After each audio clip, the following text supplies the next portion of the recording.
Let's continue with the question number 4, in which we read the question, and in that question it was asked that the partner of the firm blamed the auditor for an futile audit exercise. So are the partners of the firm correct in their view? The answer is no. There are inherent limitation of an audit, and we have made notes, and in which we have written the memory technique: what nature, fear, timeliness, future, in which nature of financial reporting, nature of an audit procedure, not in nature of investigation, timeliness of the financial reporting and decrease in relevance of the information, and future event. Okay, I'll explain you in detail all the points as well. First, let's read regarding the question, how it is the answer is framed. It is the example of the failures of the internal controls of the firm. The internal control has not operated due to collusion, secret understanding between the employees, which is the limitation of an internal control itself. The auditor has relied upon the internal controls. It is very nature of the financial reporting that the management is responsible for devising a suitable internal control. This is an inherent limitation of an audit. Now, I'll explain you the points of the inherent limitation of an audit. As per the standard on auditing essay 200, overall objective of the independent auditor and the conduct of an audit in accordance with the essay, the auditor is not expected to and cannot reduce the audit risk to zero, because there are inherent limitation of an audit. The inherent limitation of an audit arises from the nature of financial reporting. The preparation of the financial statement involves the management judgment. Okay, second is nature of audit procedure. There are practical and legal limitations on the auditor's ability to obtain the evidence, such as possibility that the management or others may not provide intentionally or unintentionally the complete information or relevant for the preparation and presentation of the financial statement. Also, fraud may involve sophisticated and carefully organized schemes. So it is absolutely nature of an audit procedure. It is an inherent limitation. Third is not in nature of investigation. Audit is not an official investigation into an alleged wrongdoing. It only gives a reasonable assurance. Fourth is timeliness of financial reporting and decrease in relevance of the information over time. Relevance of the information and thereby its value tend to diminish over a time, and there is a balance to be struck between the reliability of the information and its cost. And the last is the limitation is future event. Future event or a condition may affect an entity adversely. Adverse event may seriously affect the ability of an entity to continue its business. I hope you got the context of this question. Now let's move on to next question number 5. The management of the Exotic Tour and Travel Limited requests its auditor Raja and Company to provide an assurance report on financial information for the first quarter of a year by skipping required detailed procedure. So can Raja and Company provide such a report? What would be nature of such report? Would it be necessary for them assurance report on financial information for the first quarter of a year by skipping a required detailed procedure? What would be the nature of such report? Would it be necessary for them to obtain the sufficient appropriate audit evidence in such a case? Okay, so here we have audit versus review. Such report would be in nature of review. However, auditor would have to obtain sufficient appropriate audit evidence. We have already seen in types of engagement. This is the question of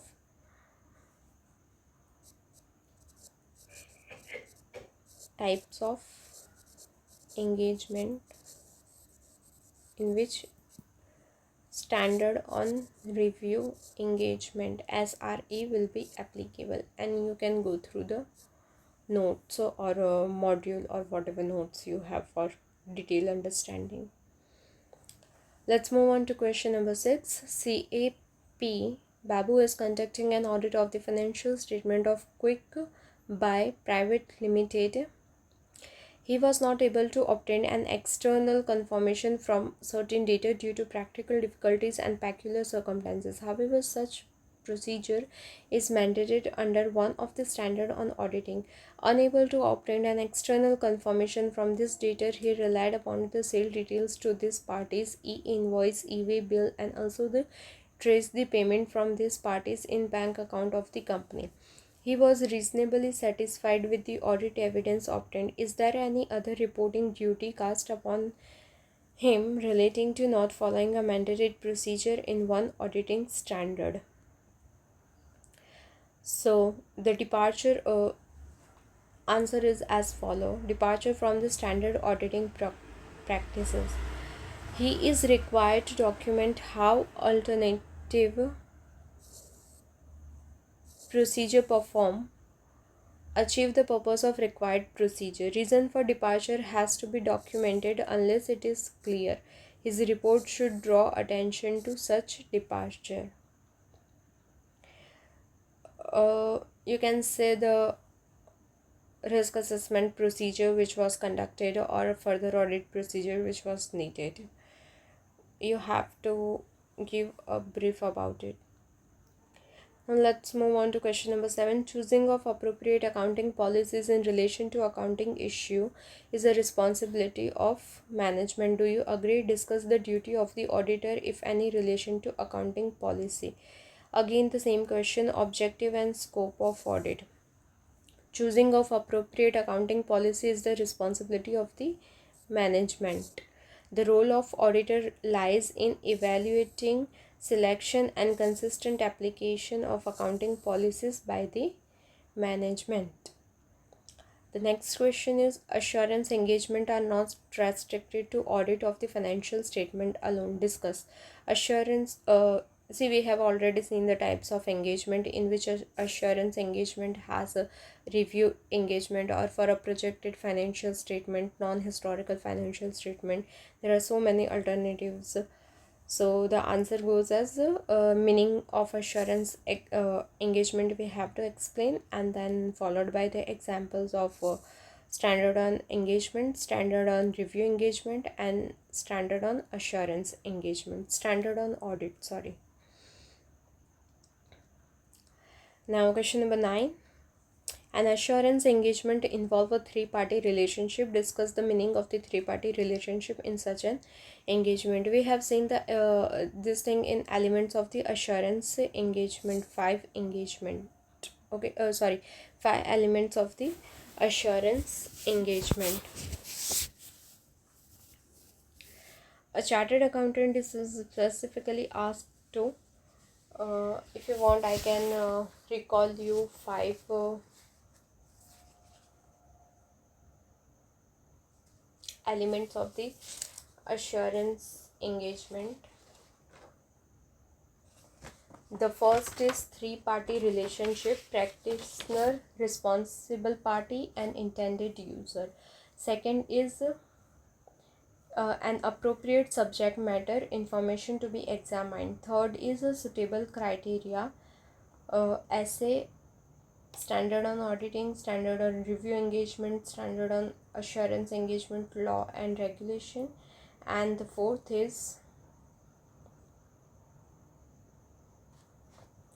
sufficient appropriate evidence, and fifth is written assurance report in appropriate form. Now let's move on to question number 10.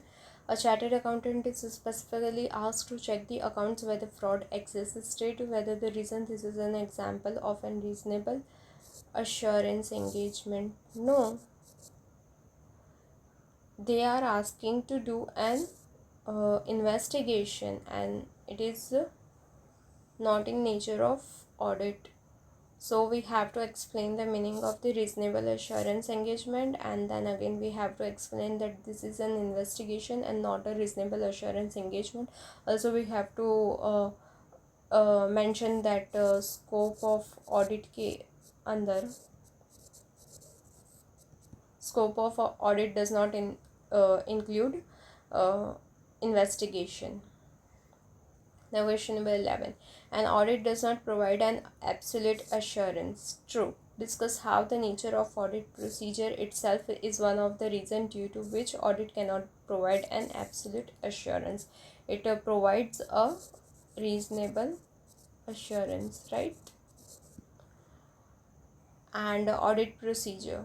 So we have to explain inherent limitation, the second point, nature of audit procedure, which I have already explained above. Now let's move on to correct and incorrect. The basic objective of the audit does not change with the reference to nature, size, or form of an entity. Correct. An audit is an independent examination. An audit is an independent examination of the financial information of any entity, whether profit oriented or not, and irrespective of its size or legal form. When such an examination is conducted with a view to expressing an opinion thereon, it is clear that the basic objective of auditing is expression of opinion on a financial statement does not change with a reference to nature, size, or form of an entity. The purpose of an audit is to enhance the degree of confidence of the intended user in the financial statement. Correct. It is an objective of an audit. As per as a 200, overall objective of the independent auditor and conduct of an audit in accordance with the standard on auditing. The purpose of an audit is to enhance the degree of confidence of the intended user in financial statement. This is achieved by an expression of opinion by the auditor on whether the financial statement are prepared in all material respect in accordance with an applicable financial reporting framework. The auditor is not expected to and cannot reduce the audit risk to zero and cannot therefore obtain an absolute assurance uh, that the financial statement are free from material statement due to fraud or error. Correct. Auditor can only give a reasonable assurance. So the reason we have to write is as per standard on auditing 200, the overall objective of the independent auditor and the conduct of an audit in accordance with the standard on auditing, the auditor is not expected to and cannot reduce the audit risks to zero and cannot therefore obtain an absolute assurance that the financial statements are free from material misstatement due to fraud or error. This is because there are inherent limitations of an audit, which result in most of the audit evidence on which the auditor draws a conclusion and bases the auditor's opinion being persuasive rather than conclusive. Okay. And if you want me to cover the MCQ part as well, just let me know in comments so I make sure next time I'll get the MCQ done as well.